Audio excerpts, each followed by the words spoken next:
We don't have to overcome sin before we receive the Holy Spirit. పరిశుద్ధాత్మను మనం పొందక మునుపు మనం పాపాన్ని జయించాల్సిన అవసరం లేదు. The Holy Spirit comes in to help us to overcome sin. పరిశుద్ధాత్ముడు మనలోనికి వచ్చి మనం పాపాన్ని జయించేటట్లు చేస్తాడు. So we don't put the cart before the horse. కాబట్టి గుర్రం కంటే ముందే బండిని పెట్టకూడదు. The horse is in front of the cart. I can't give up sin and then say, Lord, give me the Holy Spirit. I say, Lord, I need the Holy Spirit.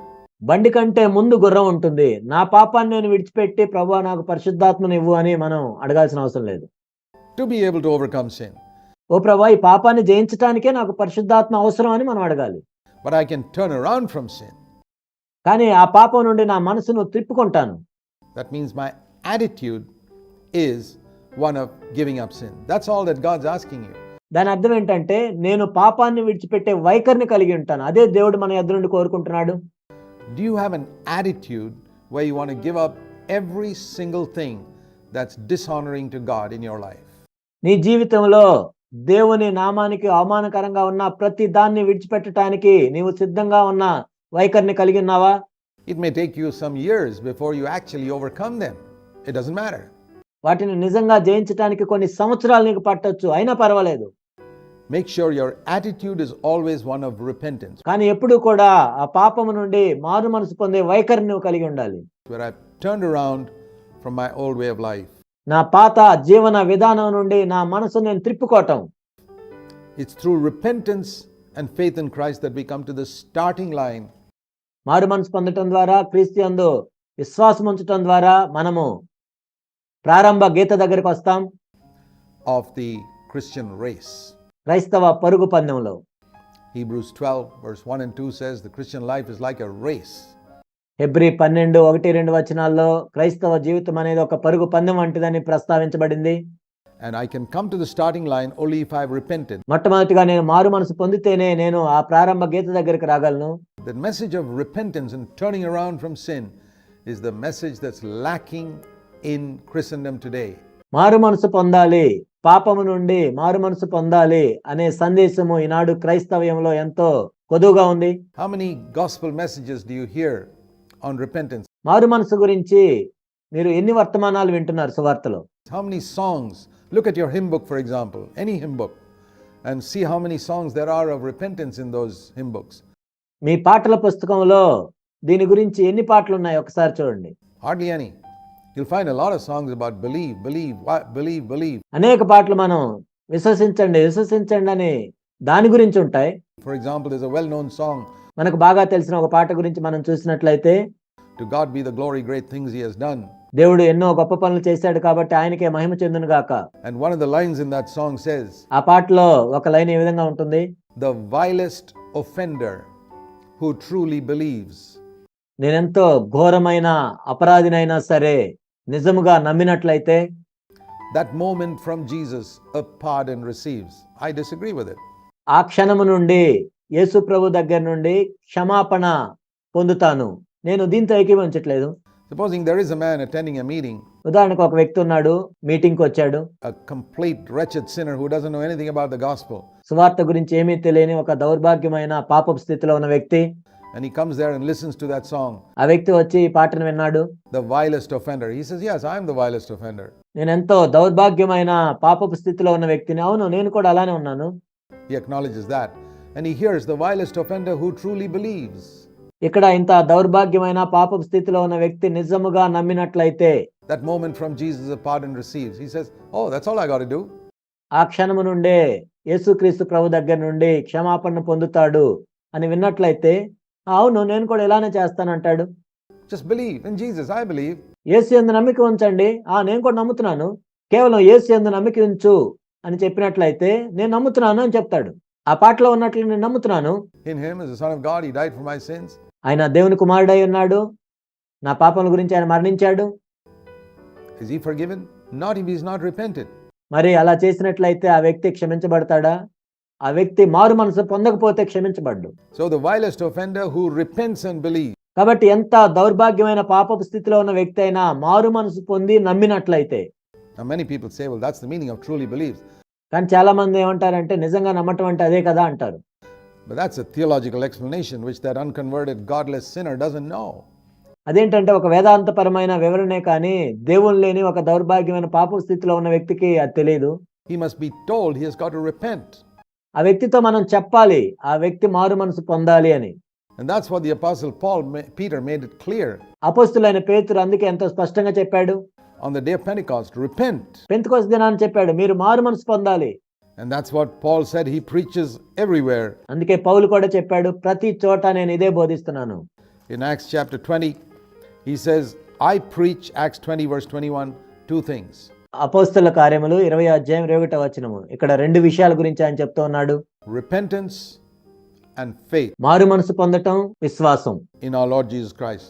Repentance towards God. మారు మనసు పొందటం మన ప్రభువైన యేసు యందు విశ్వాసం ఉంచటం. Not towards prosperity and healing. No. భౌతిక సంబంధమైన అభివృద్ధి గురించో కాదు, లేక స్వస్థతల వైపో కాదు. It's not not turning away from sickness to healing. నా రోగం నయం అవ్వాలని నేను తిరగటం కాదు. I'm not turning away from poverty to prosperity. No. నా పేదరికం నుండి నేను ధనవంతుడిగా అవ్వాలని తిరగటం కాదు. That is a false gospel that's being preached today. ఈనాడు బోధించబడుతున్న తప్పుడు సువార్త అది. It says here, I'm repenting towards God. నేను దేవుని వైపు నా మనసు తిప్పుకుంటున్నాను. From everything that was against God in my life. నా జీవితంలో దేవునికి విరోధంగా ఏవైతే ఉన్నాయో వాటికి వ్యతిరేకంగా నేను దేవుని వైపు తిరుగుతున్నాను. And faith in our Lord Jesus Christ. మన ప్రభువైన యేసుక్రీస్తునందు విశ్వాసం ఉంచుతున్నాను. The same thing Paul says when he writes to the Thessalonians. తెస్సలోనికలకు రాసిన పత్రికలో కూడా పౌలు ఈ విధంగానే చెప్తూ ఉన్నాడు. In 1 Thessalonians and chapter 1. తెస్సలోనికలకు రాసిన మొదటి పత్రిక మొదటి అధ్యాయంలో ఈ విధంగా మనం చూస్తాం. He says, the word of God came to you and you have turned to God. 1 Thessalonians 1 and verse 9. You have turned or repented towards God away from idols. మొదటి తెస్సలోనిక 1:9లో మనం చూసినట్లయితే మీరు విగ్రహములను విడిచిపెట్టి జీవము గలవాడును సత్యవంతునగు దేవునికి దాసులగుటకు మీరేలాగు దేవుని వైపునకు తిరిగితిరో ఆ సంగతి వారే తెలియజేయుచున్నారు. To serve a living God. What is an idol? ఇక్కడ విగ్రహం అంటే ఏంటి? An idol is anything that takes the place of God in your heart. నీ హృదయంలో దేవుని స్థానానికి బదులు ఏదైతే తీసుకుంటుందో అది ఏదైనా విగ్రహమే. It could be your health. అది నీ ఆరోగ్యం అయి ఉండొచ్చు. It could be your wealth. అది సంపద అయి ఉండొచ్చు. It could be your job. నీ ఉద్యోగం అయి ఉండొచ్చు. It could be your house. It could be your car. It could be your wife. It could be your children.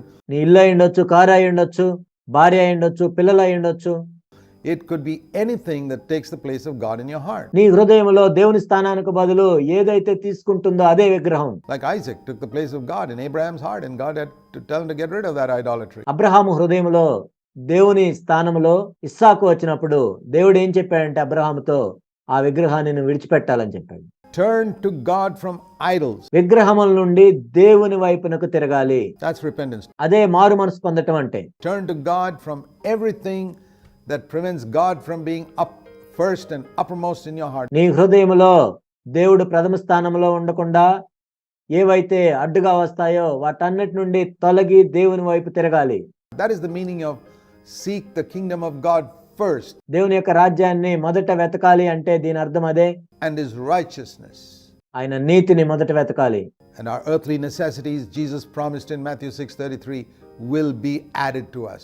అప్పుడు మత్తయి సువార్త 6:33లో యేసుక్రీస్తు ప్రభువారు వాగ్దానం చేసింది ఏంటంటే మన భూ సంబంధమైన అవసరాలన్నీ తీర్చబడతాయి. You can be absolutely sure that you will never lack earthly necessities even if you never become a millionaire. అప్పుడు నీ భూ సంబంధమైన ప్రతి అవసరము తీర్చబడుతుందని నీవు నిశ్చయిత కలిగి ఉండవచ్చు. నువ్వేదో కోటేశ్వరుడు కాలేకపోవచ్చు. Thank God for that. దాన్ని బట్టి దేవునికి వందనాలు. He will make sure your earthly necessities are added to you if you seek God's kingdom first.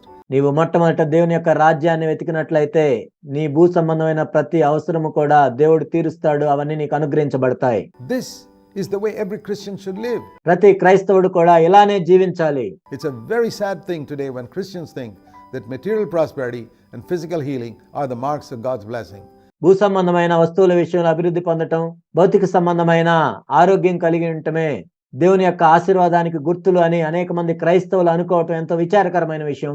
That cannot be true. అది నిజం కావటానికి వీల్లేదు. Because there are a lot of non-Christians who have a lot more material prosperity and a lot more physical health than even spirit-filled Christians. ఎందుకంటే అనేక మంది క్రైస్తవేతరులను మనం చూసినట్లయితే ఆత్మతో నింపబడిన క్రైస్తవుల కంటే కూడా ఎక్కువగా వాళ్ళు భూ సంబంధంగా ఆశీర్వదించబడటము, ఆరోగ్యంగా ఉంటారని మనం చూస్తాం. That itself proves that that's not the gospel. ఇది నిజమైన సువార్త కాదు అనేది ఇక్కడే రుజువు చేయబడుతుంది. But they don't have freedom from sin కానీ వాళ్ళు పాపము నుండి విడిపించబడలేదు, like a true disciple has. ఒక నిజమైన శిష్యుడు కలిగి ఉన్నట్లుగా. So repent is the message that Jesus proclaimed first and that we need to keep proclaiming. కాబట్టి మారు మనసు పొందండి అనేది యేసుక్రీస్తు ప్రభువారు మొట్టమొదటిగా ప్రకటించారు. మనము కూడా దాన్ని ప్రకటిస్తూ ఉండాలి. Teach them to do all that I have taught. What did he teach? నేను బోధించిందంతా కూడా గైకొనమని వారికి బోధించండి. ఆయన ఏం బోధించాడు? Turn around from sin. పాపము నుండి మీ మనసు తిప్పుకోండి, Turn towards God దేవుని వైపు తిరగండి, and open your heart to the kingdom of heaven. దేవుని యొక్క రాజ్యానికి మీ హృదయాన్ని తెరవండి. That your mind is set now on things above, on the things of God, righteousness, ఇప్పుడు మీ మనసు పైనున్న వాటి మీదే ఉండాలి, దేవుని మీద ఉండాలి, దేవుని యొక్క నీతి మీద ఉండాలి. peace and joy in the Holy Spirit. పరిశుద్ధాత్మ యందలి నీతి, సమాధానము, ఆనందమును కలిగి ఉండాలి. Let us pray. ప్రార్థన చేసుకుందాం. Heavenly Father, పరలోకపు తండ్రి, as we bow before you, ప్రభువా మీ ఎదుట మేము తల్ల వంచి ఉన్నాము. we pray that the truth and reality of these words that we have just heard ప్రభువా మేము ఏవైతే ఇప్పుడు ఈ మాటలు విన్నామో అవి యథార్థముగా నిజముగా మాలో కలుగునట్లు, ప్రభువా వ్యక్తిగతంగా మేము వాటిని సంపాదించుకున్నట్లు in the days to come, రానున్న రోజుల్లో that it will not be just knowledge in our minds, కేవలం మా మెదడులో ఒక సమాచారం లాగా ఉండకుండా సహాయం చేయండి. but sink into our hearts, ప్రభువా మా హృదయాల లోతుల్లోకి అవి వెళ్ళటానికి, that the kingdom of God will be there. అక్కడ దేవుని యొక్క రాజ్యము ఉండునట్లుగా సహాయం చేయండి. We pray in Jesus' name. యేసు నామములో ప్రార్థిస్తున్నాం తండ్రి. Amen. ఆమేన్.